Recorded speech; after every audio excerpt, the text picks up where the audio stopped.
Good Thursday morning. Welcome to this morning's encouragement.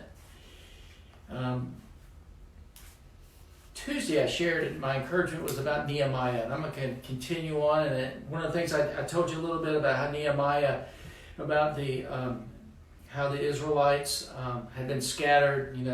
10 tribes went to the north and pretty much were decimated. 2 went down south, and then they were also conquered and taken back captive. And that's when you had Xerxes and then Darius and a bunch of kings at that time. Well, as you in the story with Nehemiah and Ezra, they're kind of collaborating. Nehemiah is the kind of the contractor. Ezra is the theologian, and he is the scholar in this picture. And the book of Ezra is right before Nehemiah. But there's so many great things so many great things for today that we can learn, especially with Nehemiah, because God had put Nehemiah was the cupbearer, as I said Tuesday, for the king Xerxes, and they were in what is now present day Iraq, little north of where the city of Kirkuk is, present day. And he, as a cupbearer, as I said Tuesday, he had a responsibility of making sure that the food and drink was always safe for the king, because the king was not one of God's people. Anyway. So we hear, and I'm going to read you from the second chapter of Nehemiah, the first 10 verses. And it came to pass in the month of Nisan, which was probably about April, in the 20th year of King Xerxes, that when wine was before him, this is Nehemiah talking, that I took the wine and gave it to the king. Now I've never been sad in his presence before. Therefore the king said to me, "Why is your face sad, since you're not sick? This is nothing but sorrow of heart." So I became dreadfully afraid, and I said to the king, "May the king live forever. Why should my face not be sad, when the city, the place of my father's tombs, lies in waste, and its gates were burned with fire?" And one of the things I said before, and it talks about in the first chapter, that Jerusalem had been decimated. The walls around the city had been knocked down. The temple's been destroyed. The gates had been burned. It was just a mess. It was rubble. So I prayed to God of heaven, and then the king said to me, "What is your request?" So I prayed to God of heaven. I said to the king, "If it pleases the king, and if your servant has found favor in your sight, I ask that you send me to Judah, to the city of my father's tomb, that I may rebuild it." Then the king said to me, and the queen was also sitting beside him, "How long will your journey be? And when will you return?" So it pleased the king to send me, and I sent him a time when I want to leave. Furthermore, I said to the king, "If it pleases the king, let letters be given to me for the governors of the region beyond the river, that they may permit me to pass through till I come to Judah.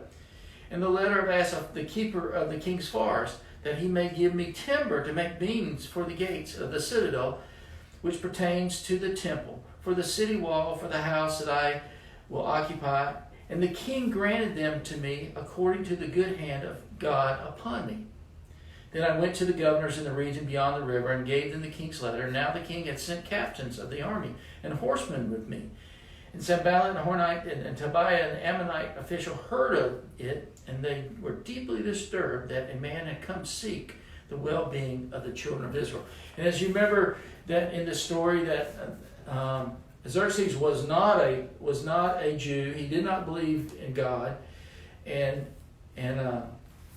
Nehemiah was a captive Jew who was the cupbearer. He had prayed, as we saw in chapter 1, about 4 months before, says, "God, I pray this prayer to you that you put it upon my heart to rebuild the walls of Jerusalem."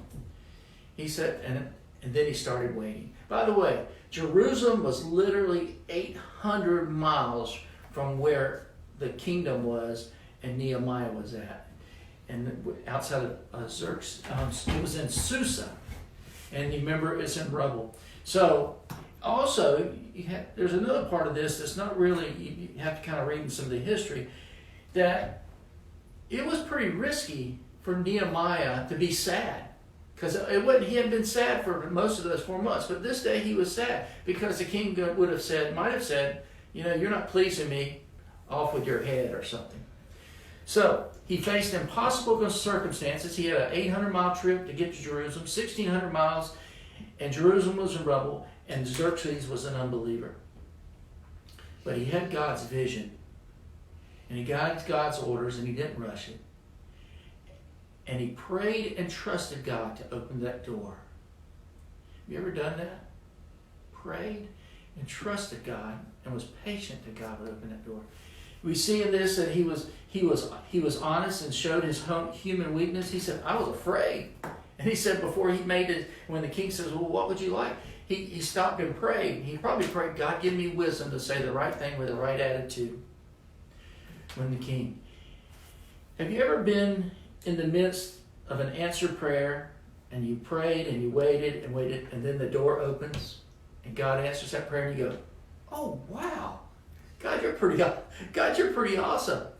And then, it didn't stop there, as you see in these first 10 verses of chapter 2 of Nehemiah. Not only did he ask this request, God, can I go back to my home, my father's home, to rebuild this city and to a God that you don't even believe in or serve? Oh, can you also give me safe passage? Kind of give me a passport and visa to go through all these other lands in between here and there? And by the way, you're going to send an army to kind of protect me?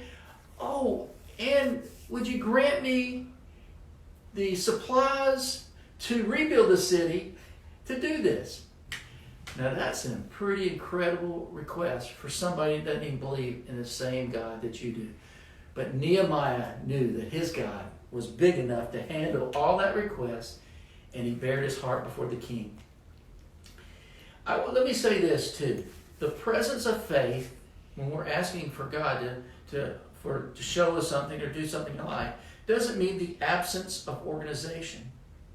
We used to say, you're in the military, your lack of planning should not constitute my crisis.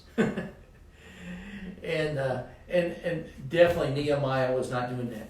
God had not only moved on the heart of the king to grant Nehemiah to be gone for quite some time, but also to grant him supplies and safety in this trip and rebuilding the walls of Jerusalem and the temple.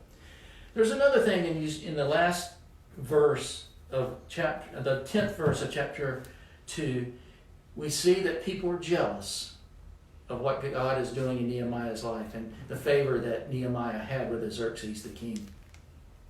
I guess I say to you, even though God had supplied the supplies, giving him permission, giving him trip, there were also going to be enemies. We as Christians can never expect our Christian life to be a bed of roses. And there's always, usually when God's using us, there's going to be enemies that try to drag us down or put us down.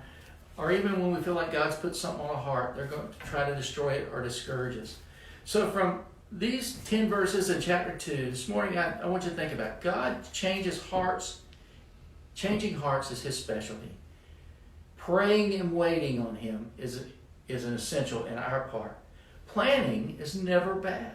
God may change that plans, but he's going to fulfill and give us the stuff to make sure those plans take place if it's in his plan.